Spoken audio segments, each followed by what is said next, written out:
এটা আমার গ্রামের স্কুল। বৃষ্টির দিনে বউ নাই যে বউর সাথে লুডো খেলবো, তাই বাইরে বৃষ্টিতে ঘুরে বেড়াচ্ছি। আমি শিমুল আলামিন। তো এটা আলামিন। আমি যাওয়ার আগেই শিমুল পানিতে নেমে গেছে। নেমে যাওয়ার পর আমার কাছে আয় দাঁড়াইছিস কে?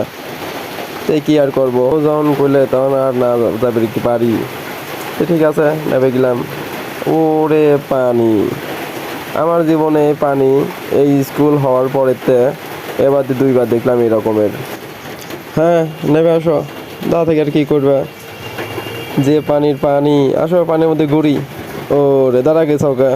ও আমার তো মনেই নাই ওই লজ্জা বেশি, যার মুতা চাপলেও পায়ে দৌড় মারে মুতের।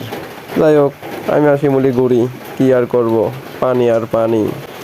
আমার যদি বউ থাকতে রে শিমুল, তাহলে কি এই বৃষ্টির মধ্যে তুই আমাকে খুঁজে পাতু? মুড়ি স্পিরিতে মুড়ি মাহায়ে মুড়ি খাইতাম আর লুডো খেলতাম, কি যে মজা। তো যাই হোক, পার্সোনাল কথা আর কওয়া যাবি না, কারণ তোরা পরে আবার রাগাবো নে। স্কুলটা কিন্তু সুন্দরই লাগতেছে। এই যে স্কুল দেখছেন না, ভাঙা স্কুল টিনের, এটা নিয়ে কেউ আবার লজ্জা দেন না। এই স্কুল থেকে আমরা পড়ে বাইরে হয়েছি। তো চলেন পিছন থেকে একটু ঘোরা নিয়ে আসি। আবার বলবেন না যে এত কিছু দেখালে পিছনে কত পানি তা দেখালে না।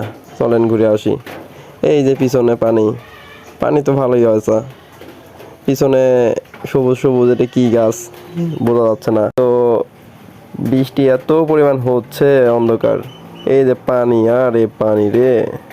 স্কুলের মাঠটা অনেক সুন্দর লাগতেছে, কিন্তু এছাড়া তুই কোনে যাস? তো বিয়ের বয়স চলতেছে, দাঁড়া। মেয়ে তো দেখতেইছি, খুঁজে পাইলে বিয়ে দেবই না। তাই বলি তুই একা একা আবার রাগ করে বেড়াবো? আরে আসি তো, তোর বাপ না তাই আমি বিয়ে দেবো না। তাও তুই রাগ করে থাকিস না। দাঁড়া, ওদিক যাস না, স্কুল আজ বন্ধ, যাই কোনো লাভ হবি না। দাঁড়া, আবার স্কুলের দিক যায়। তুই তো দেখছি কথা শোনার বান্দা না।